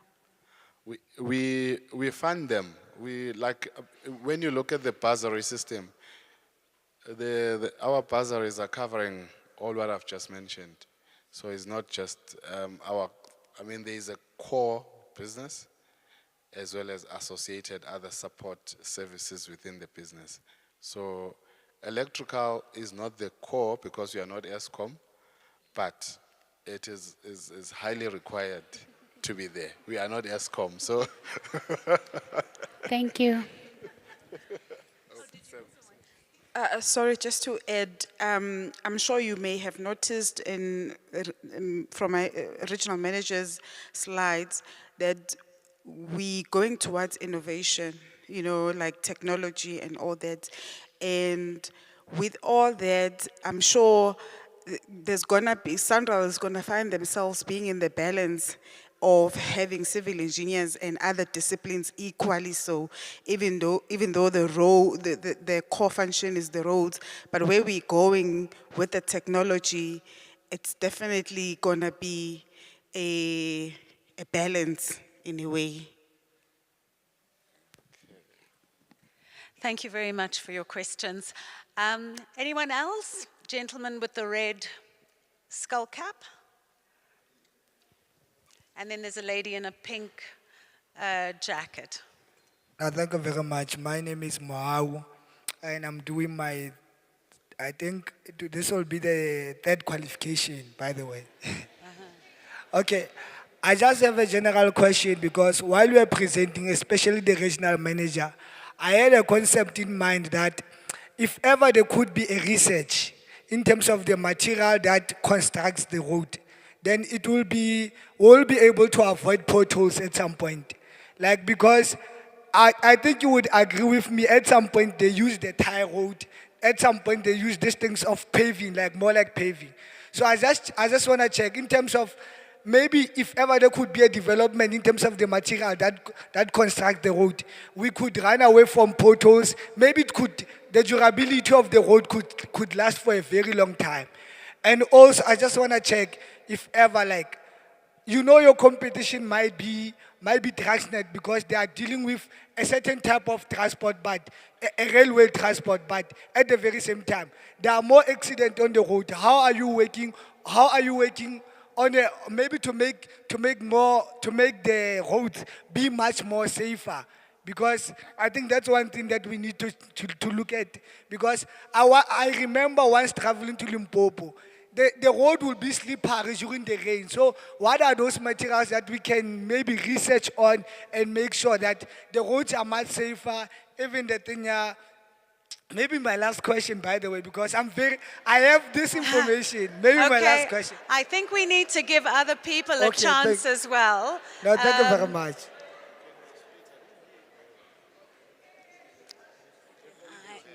I missed it as well. Did you? Talking about material, what you could do better. Do you want to ask? No.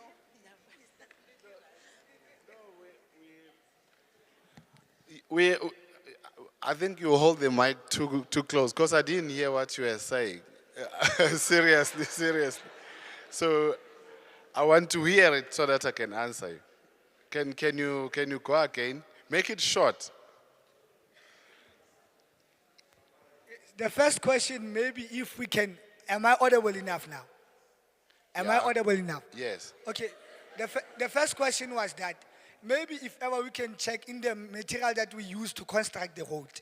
Maybe Other materials to construct the road. Yeah, the tire road. Remember there's a tire road and there's this one paving. Yeah. Yes. Maybe if ever we can check on that materials and develop it, we can run away from potholes, or maybe the tire road will have more durability to last for long up until it receives potholes. Oh. Yes. Okay. So just on that one, let me answer you on that one. Indeed, right now with the CSIR, we are busy with glasses. We're replacing the construction stone in the asphalt. We're removing that, we're putting the glasses, and we take the plastic from all the dustbins, crush the plastic, and you melt it. Instead of using the bitumen, you use the plastic. So that seems to provide much more resilient roads. So indeed, that is one section where there is a heavy investment in terms of alternative road construction material. That's what it's called. So it is a very strong, alive a research component and trials that are actually happening. And I think Prof also, where is Prof? Oh, she left, okay, yeah. Prof also showed us on the slides that there is also quite a bit of work that this university is dealing with in terms of alternative construction materials. So that is actually being undertaken right now. And then I don't know, you had another question?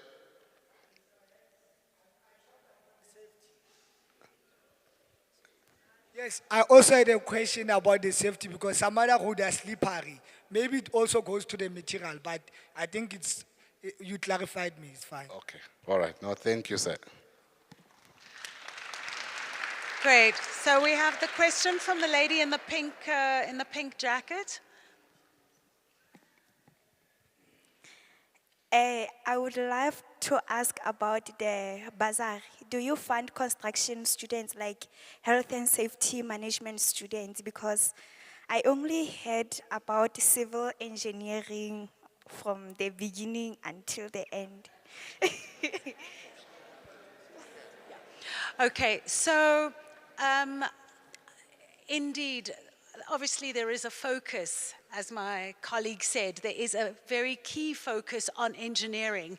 But even as the regional manager said, you know, SANRAL requires a full range of professional skills in order to run as an organization. So whether you're in human resources, or if you're in supply chain and procurement, or if you're in health and safety and quality. So yes, the answer is that there are bursary opportunities for all the different professions, but obviously there is a weighting in favor of engineering because those are core skills that are required by the organization. Okay, ma'am, thank you so much. Absolute pleasure. Shall we maybe just have one more question, because I realize that we've run very far over time. Milelo, I will let you choose.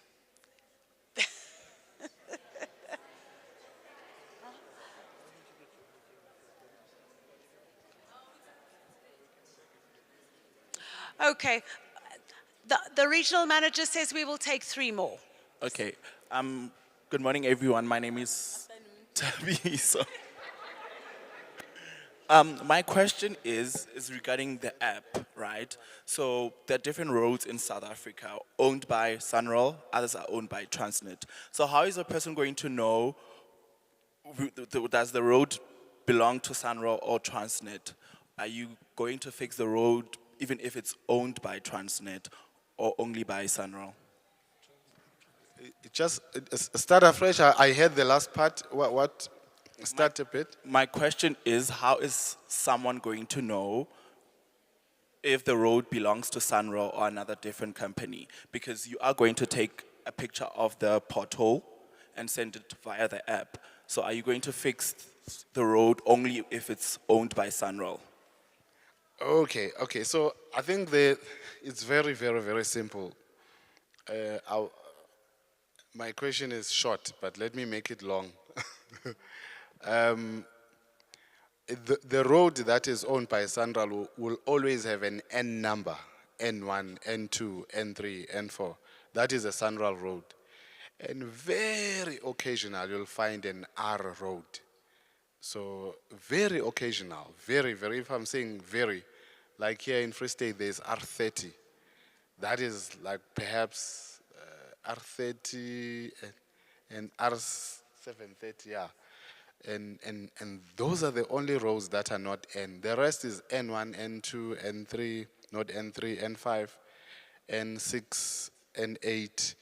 Those are the roads that SANRAL owns within the Free State. So that is simple as that. But coming back to the app,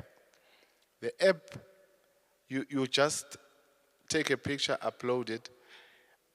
The way, in terms of determining where it goes to who, because of the GPS coordinates, so this is what happens. The network of South Africa, road network of South Africa, as you know, Google Earth has got it. And we've got access, we've got a license as SANRAL to the Google Earth, right? So it means we have all the road network in terms of who owns what. Like I showed on the slides that we have a certain number of roads and the other roads are belonging to other provinces. So when you're taking a picture, the GPS coordinates log the picture where you are. And that GPS coordinates activates or it sends exactly to the road authority that owns the road. Each road authority knows by GPS coordinate that this is a road that it's an automatic system to say, you take a picture and upload it, and automatically it says, based on the location, this belongs to the provincial road. And then it sends the notification to the provincial road authority. Okay.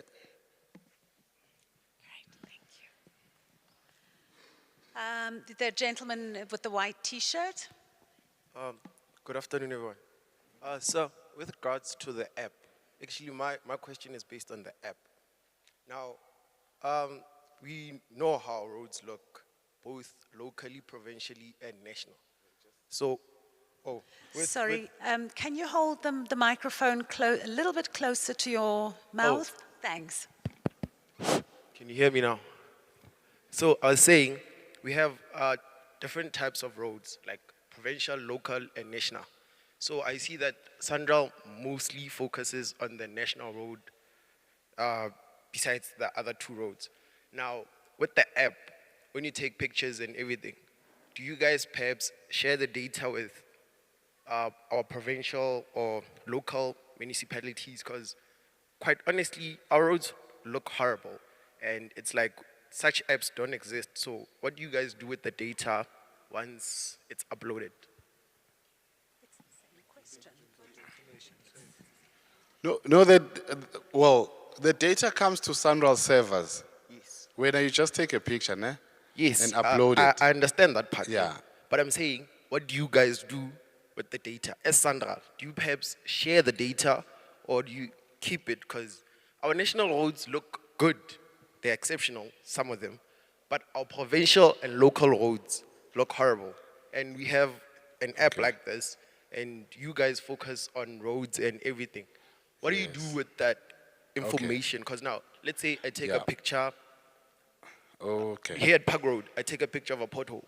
Yeah. It's not a national road. It's a local road. Yes. Yeah. What do you do with the information? Do you keep it? Do you share it? What happens? All right. So every report that or notification, it gets assigned and you group it into a report format. And that report format is something that is presented besides the automatic notification to the province or the local road owner. The report is also utilized to actually, because what I didn't mention is that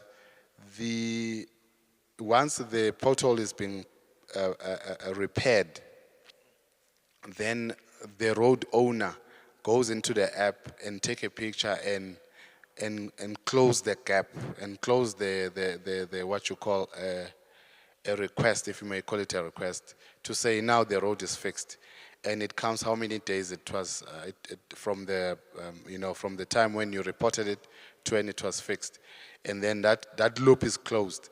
But if it's not closed, the portal is not repaired, then when we are meeting with because SANRAL, we've got bilateral meetings and so forth with the provinces, then we present the report that so far your performance is not good because we've got so many potholes that are still reported and not being repaired. So I will call it an initial phase of pushing accountability to the road authorities that in the past will just pay no attention. Now we have a real live example, pictures showing that there is a pothole, we haven't repaired it, here is a picture, here it's been reported. We don't now want to depend on the staff from the road authority to report that no, there is a road that is not repaired, a pothole there and so forth. We are asking the public to get involved in pushing the accountability. I think everyone knows that the problem is road authorities, municipalities don't want to account in doing their jobs. So that's what we are trying to do here. Okay, one last question. So moving from the accountability part, do you perhaps see SANRAL taking charge of all three phases of the roads in the near future? Like taking charge of the local, provincial, and national roads? No, that is, National Treasury has asked us to do that many times. We always say no, we don't want to, we can't do it. You saw the total staff of SANRAL is just like 475. That's the number of everyone that is hired by SANRAL. So if, for instance here, the Free State Provincial Road Authority has got like 3,000 people, their staff. It's over 3,000. So if you can ask SANRAL to take over, it means we have to grow from that 500 odd people to how many provinces? 9 provinces and thousands of new people. Then it's impossible. I mean, I will have to look after like 20,000 people. It's like, it's too much. We can't do it that way. So we have said no to that. Treasury said, yes, you are doing a good job. You rather be the one that is responsible for all the road network. It won't work for us because it will be too quick of an ecosystem to absorb a SANRAL to have the same performance as what we have right now. Thank you. There's a gentleman with a white hat in the front, and then I think we'll have just one last request or question from the gentleman in the blue T-shirt in front row. Okay, good day everyone. My name is Percy. I'm doing my final year in Bachelor of Engineering Technology and Mechanical. Okay, my question is, especially this is for the mechanical engineers. So I understand that SANRAL owns specific roads, especially the national roads. But those roads, in order for them to be maintained, they need a specific machinery. So my question is, does SANRAL own those machineries or do they hire them? And if they own them, who maintains those machineries?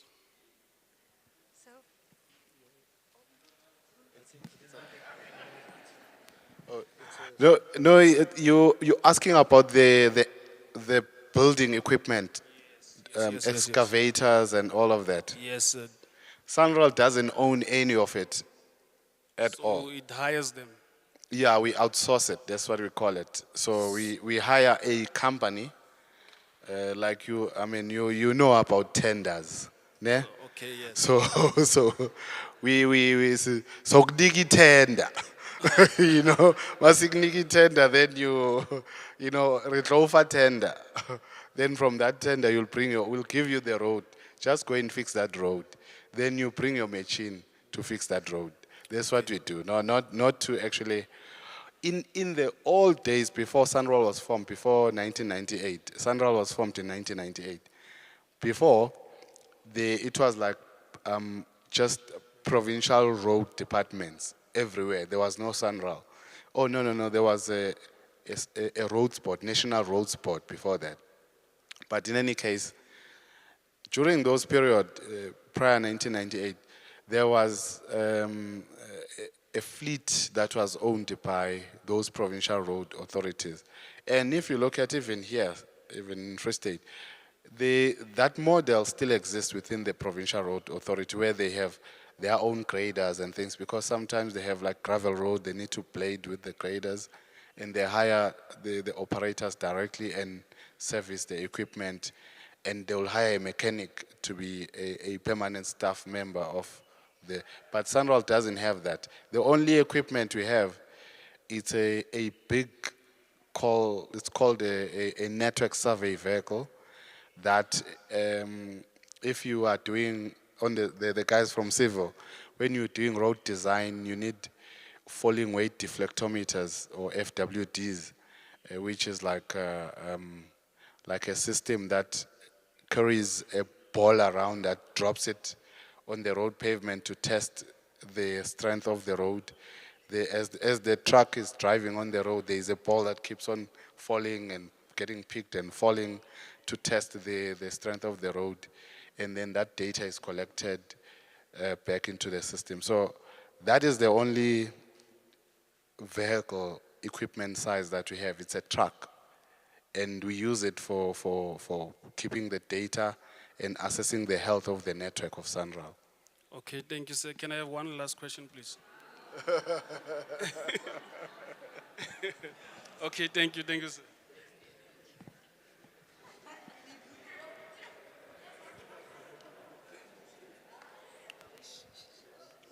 Good afternoon. Kidna Muleme Tapelo from Botterville, Maize Capital City in South Africa. Okay. I've just heard you saying SANRAL also owns R30. And R30 starts from Brantford to Klerksdorp, I think. And one thing that has been happening, I think it was during March, that road was flooded from between Allen Ridge and Botterville, and it has killed plus or minus 20 people. And up until thus far, the only thing that was done there, it was only a crabble that was and a lot of people still continues to pass there. And up until thus far, there hasn't been any kind of construction to show that something it's going to be done with that road. Wanted to check with you guys, or what is the plan of SANRAL with regards to that incident or that road from Allen Ridge, between Allen Ridge and Botterville. Thank you.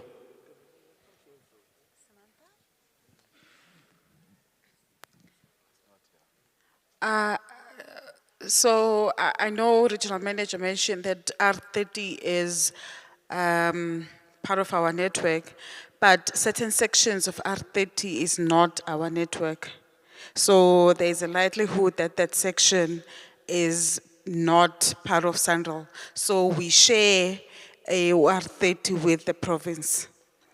So, but what I can do is, we can look into it and maybe try and maybe do some coordination with the province, because it affects the mobility of the R30 and the section that we maintain.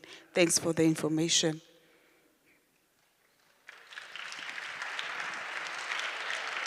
Okay. Thank you so much for your interest and great questions for our team. Thank you for your attention. I'd now like to call Boiti to come and say a few words in closing. She has been nominated by Prof. Taron to say a few closing words of this lecture. Boiti?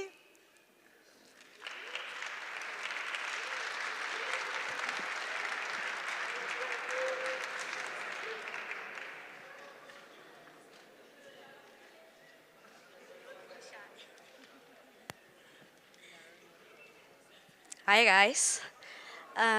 So we have come to the end of our session today, but nonetheless we'd like to thank everyone who joined us and those who participated, and I'd also like to thank Mr. Tykes, the SAIC president here in Bloemfontein, and also the SANRAL team. Thank you for gracing us with your presence today. I believe each and every student who was in here today learned a lot about roads and what their future could hold if they do decide to specialize in roads, of course. But yeah, nonetheless, there are some refreshments for you guys. So on your way out, please grab something. And thank you all for attending too.